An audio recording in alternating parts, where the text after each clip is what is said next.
تعالى يا أيها الذين آمنوا اتقوا الله حق تقاته ولا تموتن إلا وأنتم مسلمون. Masyaallah muslimin, sudah dimaksud Allah. Alhamdulillah kita bersyukur kepada Allah Subhanahu wa taala atas segala karunia yang Allah Subhanahu wa taala telah limpahkan kepada kita semua, terutama nikmat al-Islam, nikmat iman, nikmat kesehatan dan kesempatan taufik Allah Subhanahu wa taala untuk kita masih dapat menunaikan kewajiban kita terhadap Allah Subhanahu wa taala. Mudah-mudahan sekecil apapun perbuatan baik yang kita lakukan, kita dapat melakukannya dengan tidak sedikit keikhlasan kepada Allah Subhanahu wa taala, sehingga dengan itu ibadah kita diterima oleh Allah Subhanahu wa taala. Dan mudah-mudahan kita bukan hanya saja mendapatkan pahala, tapi mudah-mudahan juga mendapatkan lipat ganda dari pahala yang kita lakukan. Salawat dan salam semoga senantiasa tercurahkan kepada diri kita Nabi Muhammad sallallahu alaihi wasallam, pada para sahabatnya, pada para tabi'in dan tabi'in, dan mudah-mudahan curahan kita mengalir kita semua. Masyaallah muslimin, sudah dikatakan Allah bahwa secara faktual bangsa ini kita hidup di era kemajuan teknologi yang amat luar biasa, khususnya di bidang teknologi informasi. Dengan itu kita merasakan hidup ini amat cepat sekali, simpel.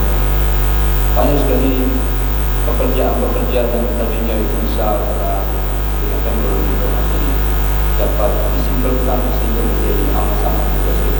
Kita bisa hemat energi, hemat biaya juga, dan hemat tenaga, meskipun masih menyisakan banyak masalah. Dan di balik manfaat yang amat besar itu, kita juga dihadapkan pada ancaman yang amat sangat nyata. Banyak sekali produk kejahatan yang dimanfaatkan oleh orang yang diakui nufus, orang-orang yang memiliki kepribadian yang memang bermasalah dalam hidup, sehingga teknologi dijadikan alat untuk melakukan kejahatan. Kejahatan amat luar biasa dengan kerugian yang juga amat luar biasa. Jika dari kemajuan teknologi ini kita mengenal kejahatan-kejahatan baru. Ada penipuan online, ada judi online, ada pinjaman online, ada prostitusi online, ada game online juga, dan medsos dan lain sebagainya. Penggiringan opini publik, bahkan tidak amat sangat sekali. Dan hampir tidak ada di antara kita yang selamat dari ancaman. Tak terkecuali anak-anak yang lemah, belum lagi orang tuanya itu memberikan bekal yang cukup, dia harus juga terpapar oleh penyakit-penyakit yang mengalir secara deras ke otak mereka itu, yang mengisi relung-relung kehidupan mereka. Karenanya pada kesempatan yang sangat baik ini, tadi mengajak kita kembali kepada pesan-pesan Tuhan, firman Allah dan sabda Rasulullah SAW, yang mudah-mudahan kita bisa jadikan media kita untuk membekali diri kita. Kita kembali lagi kepada kesejahteraan. Poin ini abadi. Rasulullah SAW tidak meninggalkan peninggalan berupa aset-aset materi. Tidak ada. Bahkan para al-anbiya wal-mursalin yang mereka dulu pernah hidup ya, mungkin bersama kemajuan pada saatnya, pada zaman itu, karena Allah Subhanahu wa taala juga pernah menyebutkan di dalam surah Al-Fajr, Iram dzatil imad allati lam yukhlaq mithluha fil bilad. Ada bangsa Iram itu yang pernah Allah ciptakan, yang belum ada yang sejenis mereka itu dari berbagai macam aspeknya. Mungkin sekarang kita merasa maju, tetapi kalau dibandingkan bangsa yang tidak ada apa-apanya juga. Kemudian juga Fir'aun dan lain sebagainya, tapi tidak ada sekarang itu. Sisa-sisa sudah tidak bersisa sama sekali. Tetapi Rasulullah bersabda bahwasanya al-anbiya lam yuwarith dinar wala dirham, tidak mewariskan kekayaan berupa materi, walakin warathul ilm, mewariskan ilmu. Dan ilmu itu diabadikan oleh Allah Subhanahu wa taala dalam Islam, ada Al-Qur'an dan juga ada hadis Rasulullah sallallahu alaihi wasallam. Dalam hadis Rasulullah sallallahu alaihi wasallam bersabda, "Kullu mauludin yuladu 'ala fitrah fa abawahu yuhawwidani aw yunasrani aw yumajjisani." Anak itu lahir tidak tahu apa-apa. Kedua orang tua yang bertanggung jawab, yang memberikan celupan pertama terhadap landasan kehidupan anak itu adalah kedua orang tua. Itu dijadiin apa? Nah, jadi masalah kalau orang tua juga nggak punya prinsip hidup, hilang sudah. Sebagai orang tua harus punya tanggung jawab terhadap Allah Subhanahu wa taala. Bahwa setiap kita lahir itu sesungguhnya membawa tanggung jawab. Paling tidak tanggung jawab kita di hadapan Allah Subhanahu wa taala. Di dalam Al-Quran Allah Subhanahu wa taala berfirman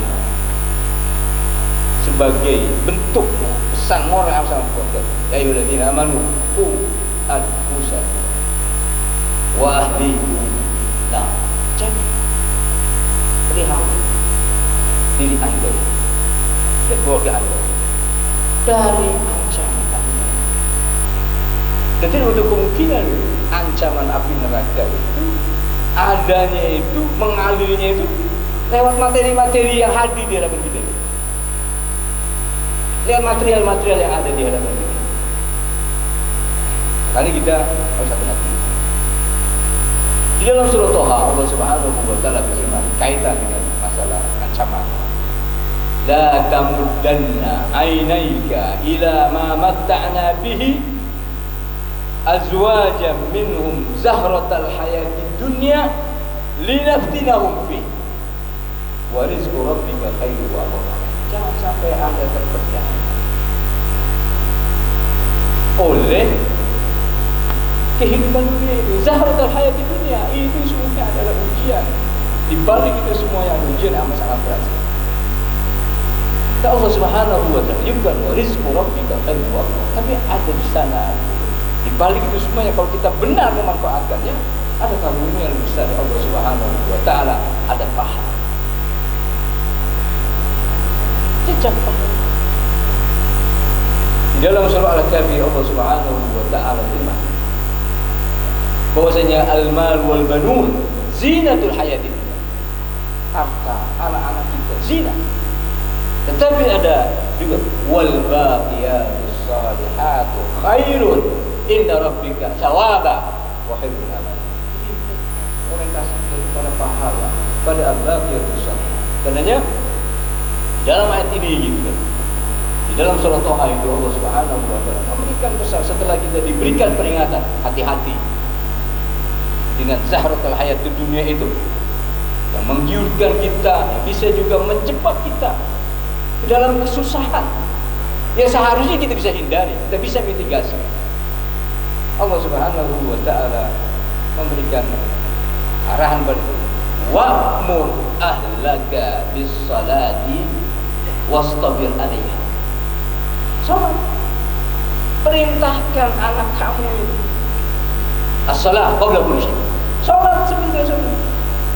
Inna salata tanha 'anil fahsya'i wal munkar. Salat itu mampu melindungi, mampu menjaga, mampu memproteksi juga dari perkara-perkara yang buruk dan perkara-perkara yang munkar. Wa murahlah bis salat. Perintahkan anak kamu untuk mendirikan salat itu.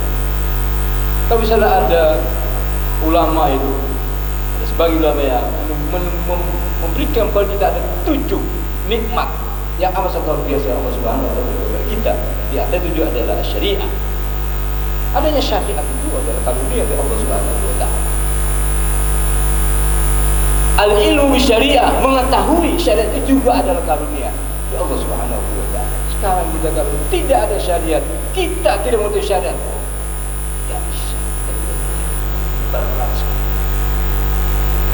Siapa yang bisa mengendalikan hati, mengendalikan pikiran setelah dia hancur lebur oleh media-media yang tidak bertanggung jawab? Ampunan kita kepada kita, wa mutahlah bersama Tuhan. Karena selalu garisma, saya tidak menuntut Anda membandahkan anak-anak Anda menuntut rezeki, tidak. Nahnu narzuquka, saya yang memberikan rezeki kepada Anda. Tapi tahu ya wal akibatu littaqwa, tapi kesudahan yang baik hanya Allah akan berikan kepada orang-orang yang bertakwa.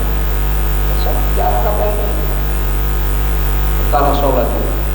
Karena Allah Subhanahu wa Ta'ala di dalam syariat itu ada perintah, ada larangan. Tidak ada perintah di dalam syariat Islam kecuali di situ ada kemaslahatan permanen. Yang kita paham. Allah Subhanahu wa Ta'ala tidak memerintahkan kepada kita untuk melakukan sesuatu kecuali di dalamnya ada kemaslahatan permanen. Dari dulu sampai sekarang perintahnya sholat saja. Dari sejak zaman Nabi-Nabi sebelumnya. Bahkan Luqman Al-Hakim dalam surah Luqman itu di antara wasiat itu qala Luqman li ibnihi wa huwa ya'izu ya bunayya la tusyrik billah. Poin terakhir, ya bunayya aqimis salata.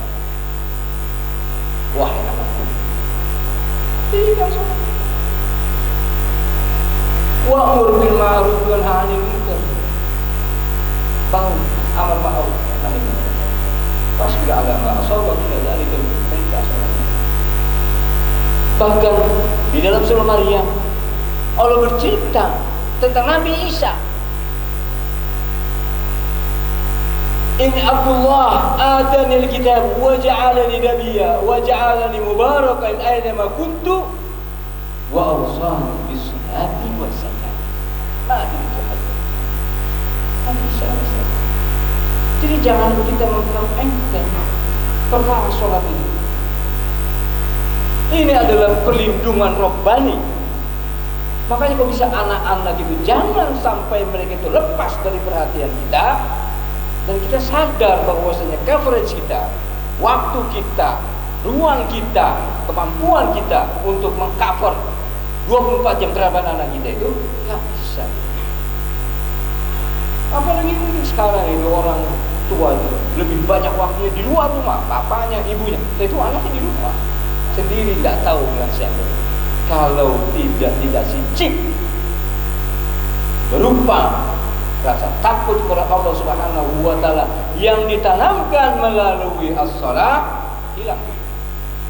Bisa kita kehilangan anak kita di dalam rumah kita. Wadah. Karena Allah Subhanahu wa Ta'ala berkata wa'mur ahlaka bis-salati wastabir 'alaiha la nas'aluka rizqan nahnu narzuquka wal 'aqibatu lis-shalah. Dan bisa sholat. Itu Nabi Zakaria alaihissalam diabadikan oleh Allah Subhanahu wa Ta'ala. Kisah Zakaria dia masih anak-anak. Hanya 3 ayat, tapi ini kita bisa jadikan acuan kita dalam rangka upaya memproteksi diri kita, keluarga kita dari ancaman kehidupan yang terjadi pada saat ini. Mungkin sekarang kita ancamannya teknologi informasi, nggak tahu setelah ini akan terjadi apa. Tetapi bahwasanya yang namanya dunia seperti itu ada. Nabi Zakaria, Nabi Yahya, Allah Subhanahu wa Ta'ala berkata, ya Yahya, khudil kitaba biquwwah. Si kecil, Yahya kecil diperintahkan oleh Allah Subhanahu wa Ta'ala untuk pegang ini, pelajari ini, amalkan ini, atau kitab suci. Al-Quran jangan kita abaikan. Oke, kita pelajari kehidupan perkara ini seperti itu, tapi jangan lupa sama Al-Quran ini sebagai firman Allah Subhanahu wa Ta'ala. Khudil kitaba biquwwah. Nah, ketika dipegang ini, dia pelajari ini, subhanallah, Allah Subhanahu wa Ta'ala bisa bersabda luar biasa, wa atainahul hukma sabiyya. Ketika dia masih anak-anak, dia sudah diberikan satu kekuatan yang sangat luar biasa, menjadi orang yang bijak, paham terhadap kehidupan yang sesungguhnya. Sekarang kita ini sudah tua, sudah mau mati, masih belum menjadi pribadi yang bijak, masih terjebak ke dalam satu bahasa sederhana dalam bahasa Arab yang diungkapkan oleh seorang ulama yang amat biasa saya Ibnu Qayyim al-Jauzi bahwasanya ahmaqul hamqa anta dillat tariq wa qad qaribal manzil. Orang yang paling bodoh adalah orang yang masih tersesat padahal sudah hampir sampai. Udah mau mati masih belum tahu hakikat kehidupan, masih belum tahu hak dan kewajiban terhadap Allah Subhanahu wa Ta'ala. Dia tahu siapa yang menciptakan apa kewajiban itu. Tapi Nabi Yahya ketika dia berpegang teguh kepada firman Allah Subhanahu wa Ta'ala, wa atainahu hukman sabiyya, dari masih kecil dia sudah amat sangat bijak sekali. Yang disebut dengan an-nubuwah al-mubakkir, kecerdasan yang cepat, masih kecil cerdas. Cara seperti itu. Kemudian ketika dia merangkak terus, wa hananan min ladunna wa zakatan wa kana taqiyya wa barran bi walidayhi wa lam yakun jabbaran asiya. Ini bagi yang sebut. Ada zakat dari masih kecil. Ketika dia remaja, hatinya lembut gitu. Hatinya